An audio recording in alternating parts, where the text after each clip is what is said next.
الانعام کی آیت نمبر 15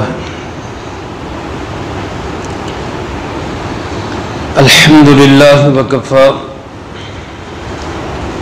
والسلام علی عبادہ الذین اصطفى خصوصا علی سید الرسل وخاتم الانبیاء وعلى آلہ واصحابہ الاتقیاء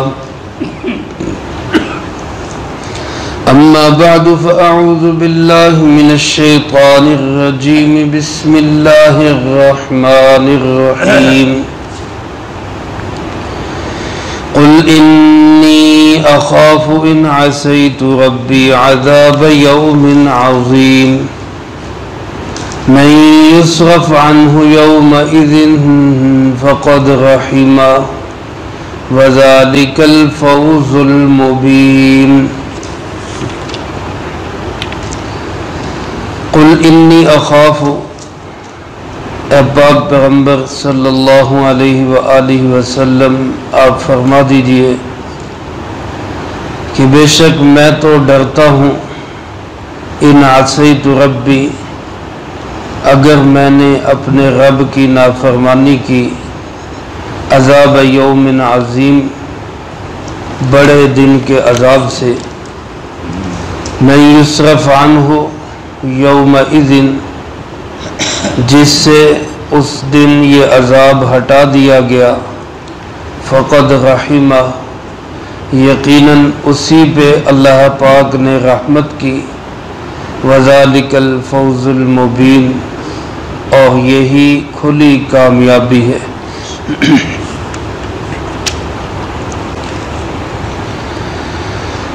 اس سے پہلی آیات مبارکہ میں اللہ رب العالمین نے توحید کے مضمون کو بیان فرمایا اور اس کے ساتھ ساتھ آخرت کا موضوع بیان کیا آخرت کے موضوع کے ضمن میں فرمایا کہ مجھے اللہ پاک نے اس بات کا حکم دیا ہے کہ میں سب سے پہلا مسلمان بنوں اور مجھے اس بات کا حکم بھی دیا کہ میں شرک سے اور تمام قسم کی شرکیہ حرکتوں سے اعلان براءت کرو بیزاری کا اعلان کرو چنانچہ جناب محمد کریم خاتم النبیین صلی اللہ علیہ وآلہ وسلم کی زبان مبارک سے یہ کہلوایا گیا کہ میں کیسے شرک کر سکتا ہوں مجھے تو حکم دیا گیا کہ میں شرک کرنے والوں میں سے نہ بنوں اسی کو آگے بڑھاتے ہوئے فرمائے کہ آپ یہ بھی اعلان فرما دیں انی اخاف ان عصیت ربی اگر میں اپنے رب کی نافرمانی کروں تو میں بھی بڑا ڈرتا ہوں عذاب یوم عظیم بڑے دن کے عذاب سے بڑے دن سے مراد قیامت کا دن ہے جو اپنی طوالت میں بھی بہت بڑا ہوگا جیسا کہ دوسری جگہ فرمایا کان مقدارہ 50,000 سنہ اس کی مقدار 50,000 سال کے برابر ہوگی اور اس لحاظ سے بھی بہت بڑا ہوگا کہ ہر بندہ اپنی اپنی پریشانی میں ہوگا اور پریشانی کے عالم میں جو وقت ہوتا ہے وہ بڑا ہی خطرناک اور خوفناک لگتا ہے اور بڑا لمبا لگتا ہے تو اس دن کے عذاب سے میں تو ڈرتا ہوں میرے محترم دوستو عزیز ساتھیوں ہمارا ایمان اور عقیدہ اور یقین ہے کہ اللہ کے ہر نبی معصوم ہوتے ہیں علیہ السلام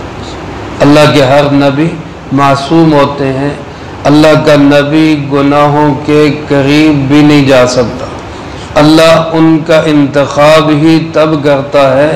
جب پتہ ہوتا ہے کہ یہ معمولی سا گناہ بھی نہیں کریں گے تو عام انبیاء علیہ السلام اور پھر نبیوں کے نبی امام الانبیاء خاتم الانبیاء جناب محمد مصطفیٰ صلی اللہ علیہ وآلہ وسلم تو بہت ہی اعلیٰ درجے کے معصوم ہیں آپ علیہ الصلوۃ والسلام تو معمولی سی لغزش اور بھول بھی، اللہ کے حکم کی معمولی سی خلاف ورزی بھی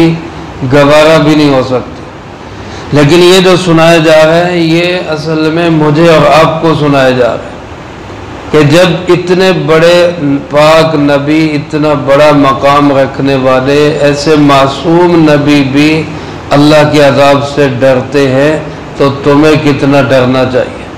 تمہاری کیا صورتحال ہونی چاہیے۔ یہی وجہ حضرات صحابہ اکرام رضی اللہ تعالیٰ مجمعین میں ہمیں یہ شان نظر آتی ہے۔ کبھی حضرت ابو بکر صدیق رضی اللہ تعالیٰ عنہ ایک چڑیا کو دیکھتے، فرماتے کہ کاش میں ایک پرندہ ہی ہوتا، آخرت میں مجھ سے کوئی پوچھ گچھ نہ ہوتی۔ کبھی اما جان سیدہ عائشہ صدیقہ رضی اللہ تعالیٰ عنہ گھاس کا ایک تنکا اٹھاتی اور فرماتی کاش میں یہ گھاس کا ایک تنکا ہی ہوتی، آخرت میں مجھ سے کوئی پوچھ گچھ نہ ہوتی۔ یعنی اللہ کے سامنے کھڑے ہونے سے وہ لوگ اس قدر خوف زدہ ہوتے تھے، اور اسی خوف پہ اللہ پاک نے فرمایا وَأَمَّا مَنْ خَافَ مَقَامَ رَبِّهِ، جو اپنے رب کے سامنے کھڑے ہونے سے ڈر گیا اس کے لیے 2 جنتیں اللہ نے تیار کر رکھی۔ تو میرے عزیز دوستو، ہمیں بھی اپنی زندگی کا ہر لمحہ اسی طرح گزارنا چاہیے کہ میرا اللہ مجھے دیکھ رہا ہے، میرا اللہ میری حالت کو جانتا ہے، میرا اللہ میری ہر بات کو سنتا ہے۔ اگر میں نے کوئی رب کی نافرمانی کی تو آخرت میں مجھے بڑی سخت پیشی بھگتنی پڑے گی۔ اللہ پاک ہم سب کی اس سے حفاظت فرمائے۔ تو فرمایا آپ ان کو بتائیں کہ اگر میں اپنے رب کی نافرمانی کروں، ہو نہیں سکتی، لیکن بالفرض والمحال ہو جائے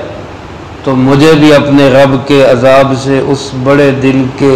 عذاب سے بہت ڈر لگتا ہے۔ تو جب اللہ کے نبی علیہ الصلوۃ والسلام، بلکہ نبیوں کے نبی اور امام الانبیاء والرسل علیہم الصلوۃ والسلام کی یہ حالت اور کیفیت ہے تو ہمیں کتنا ڈرنا چاہیے۔ اور فرمایا من یصرف عنہ یومئذ، جس سے اس دن یہ عذاب ہٹا دیا گیا، جس کو اس دن اس عذاب سے بچا لیا گیا، فقد رحمہ، تو یقین کریں کہ اسی پہ اللہ نے رحمت کر دی۔ میرے عزیز دوستو، علماء نے لکھا ہے کہ عذاب سے بچنا اور جنت میں جانا یہ دونوں لازم ملزوم ہیں، یہ دونوں ایک دوسرے کے ساتھ جڑے ہوئے ہیں۔ جو عذاب سے بچے گا وہی جنت میں جائے گا، اور جنت اسی کے لیے بنی ہے جو گناہوں سے پاک صاف ہوگا۔ دنیا کے اندر ہی پاک کی صفائی حاصل کر کے، توبہ کے ذریعے غسل کر کے اپنی روح کو پاک کر کے چلا جائے تو جاتے ہی جنت استقبال کرے گی۔ خدا نخواستہ گناہ کی حالت میں مر گیا، بغیر توبہ کے دنیا سے چلا گیا، لیکن توحید ہے، ایمان ہے، شرک نہیں ہے، تو گناہوں کی صفائی کے بعد اللہ پاک آخر کار اس کو جنت نصیب فرما دے۔ لیکن میرے عزیز دوستو، وہ عذاب پتہ نہیں کتنا بڑا ہوگا، وہ جہنم کے دن کتنے زیادہ ہوں گے، سختی کتنی بڑی ہوگی۔ تو اللہ سے دعا بھی کرنی چاہیے اور کوشش بھی کرنی چاہیے کہ جب ہم اللہ سے ملیں تو ہم گناہوں کی گندگیوں، آلودگیوں سے بالکل پاک صاف ہوں۔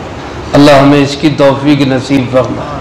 فرمایا جس کو اس دن اس عذاب سے بچا لیا گیا، فقد رحمہ، یقیناً اسی پہ اللہ نے رحمت کی۔ اللہ کی رحمت کا مستحق ہی یہ شخص ہے جس کو عذاب سے بچا لیا گیا۔ اور فرمایا وَذَلِكَ الْفَوْزُ الْمُبِينُ، یہی بڑی کامیابی ہے۔ دنیا میں انسان کامیابی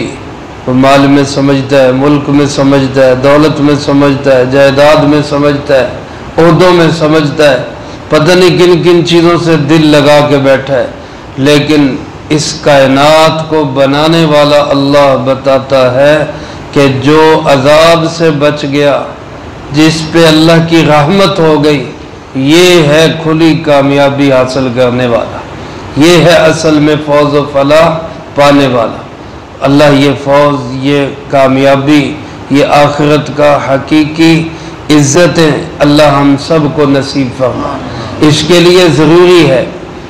یعنی ہم کہہ سکتے کہ ہم گناہ کریں گے نہیں، کہ ہم معصوم نہیں ہیں، ہم انسان ہیں، عام انسان ہیں، ہم سے گناہ ہو جاتے ہیں، غلطیاں ہو جاتی ہیں، لیکن روزانہ توبہ کریں، روزانہ استغفار کریں، روزانہ سونے سے پہلے دن بھر کی کمیوں کوتاہیوں سے اللہ سے معافی مانگے، روزانہ اٹھنے کے بعد رات بھر جو کوتاہیاں، غلطیاں، گناہ، نافرمانیاں ہو گئی، روزانہ اس سے معافی مانگے۔ یہ جو صبح کا اٹھ جانا ہوتا ہے، یہ اللہ کی طرف سے توبہ کی توفیق ہوتی ہے، ابھی اور توبہ کر۔ رات کو نیند کا آ جانا اللہ کی طرف سے رحمت ہے، صبح دوبارہ اللہ کا اٹھا دینا یہ پھر موقع ہے، اور نیکیاں کر لو اور اللہ سے معافی مانگو۔ اللہ مجھے آپ کو سب کو اس کی توفیق نصیب فرمائے، جو کہا سنا اس کو زندگی میں لا کے دوسروں تک پہنچانے کی توفیق عطا فرمائے۔ اللہم لک الحمد کما ینبغی لجلال وجہک وعظیم سلطانک، اللہم لا احصی ثناء علیک انت کما اثنیت علی نفسک، اللہم لک الحمد کما انت اہل، وصلی علی محمد کما انت اہل، وافعل بنا ما انت اہل، فإنک اہل التقوی واہل المغفرہ۔ اللہم وفقنا لما تحب وترضى من القول والعمل والفعل والهدي والنیہ انک علی کل شیء قدیر۔ اے مولا کریم، یا اللہ پاک، اس پورے ہفتے میں جتنا درس قرآن کریم ہوا، طلبہ عزیز، طالبات نے پڑھائی کی، ان تمام احباب نے جو جو اعمال کیے، اللہ ہر ایک کے ہر عمل کو اپنی بارگاہ میں قبول فرما۔ اے اللہ، ان مقبول اعمال کا اجر و ثواب ہمارے پیارے آقا جناب محمد کریم خاتم النبیین صلی اللہ علیہ وآلہ وسلم کو پہنچا۔ آپ علیہ السلام کو ہم سب کی طرف سے بہترین جزائے خیر نصیب فرما۔ آپ علیہ السلام کی بارگاہ اقدس میں ہم سب کا عقیدت و محبتوں بھرا سلام پیش فرما۔ اے اللہ، آپ کے توسل و تصدق سے تمام انبیاء، تمام صحابہ، تمام اہل بیت، ازواج مطہرات، بنات طاہرات، نبی پاک صلی اللہ علیہ وآلہ وسلم کی امت کے وہ تمام لوگ جو اس دنیا سے جا چکے، جو موجود ہے، جو قیامت تک آئیں گے، اللہ سب کو اس کا اجر و ثواب نصیب فرما۔ بالخصوص ہمارے بھائی عبد المجید صاحب، جن کی اہلیہ گزشتہ دنوں انتقال فرما گئی، کل ان کی والدہ انتقال فرما گئی، اللہ ان دونوں مرحومہ کو اس کا پورا اجر و ثواب نصیب فرما۔ اے اللہ، ان کی قبور پہ جنت، اللہ اپنی ان کی قبور پہ رحمت نازل فرما۔ اے اللہ، ان کی قبور کو جنت کا باغ بنا۔ اے اللہ، ان کے درجات کو بلند فرما، سیئات کو حسنات سے تبدیل فرما، کروٹ کروٹ چین سکون اطمینان نصیب فرما۔ اگلی تمام منزلیں ان کے لیے اور تمام مرحومین کے لیے آسان فرما۔ اے اللہ پاک، جتنے میرے بھائی موجود ہیں، میرے بچے، میرے عزیز، اور جتنے سن رہے ہیں، اے اللہ، جس کے جو عزیز و اقارب، رشتہ دار، دوست، احباب، اساتذہ، مشائخ، والدین اس دنیا سے جا چکے، اللہ سب کے لیے آسانیاں پیدا فرما۔ ہم میں سے ہر ایک کو اپنے اپنے وقت پہ اچھی موت نصیب فرما، بری موت اور اس کے اسباب سے بھی اللہ ہماری حفاظت فرما۔ عزت کی زندگی، شہادت کی موت نصیب فرما، اسلام والی زندگی، ایمان والی موت نصیب فرما۔ اے اللہ، اچھے اعمال کرتے ہوئے موت نصیب فرما۔ اے ارحم الراحمین، بری موت اور اس کے اسباب سے بھی اللہ ہماری حفاظت فرما۔ اے ارحم الراحمین، موت اس حال میں آئے کہ آپ ہم سے راضی ہوں اور آپ کے محبوب صلی اللہ علیہ وسلم ہم سے راضی ہوں۔ اللہ ایسی رضا والی موت نصیب فرما۔ اے اللہ، تمام مرحومین کو یا اللہ جوار رحمت میں جگہ نصیب فرما۔ جتنے لوگ بیمار ہیں، گھروں میں، اسپتالوں میں، اللہ سب کو شفا کامل نصیب فرما۔ بالخصوص ہمارے محترم چودھری مظہر صاحب کے بیٹے علی مظہر صاحب جو جوانی میں ایک بیماری میں مبتلا ہیں، اللہ ان کو صحت کاملہ نصیب فرما۔ اے اللہ ہر طرح کی بیماریوں سے حفاظت فرما۔ یا اللہ جنہوں نے دعاؤں کے لیے کہا یا کہنا چاہتے ہیں یا ان کا ہم پہ حق ہے، اللہ سب کی جائز نیک میٹھی مرادوں کو پورا فرما۔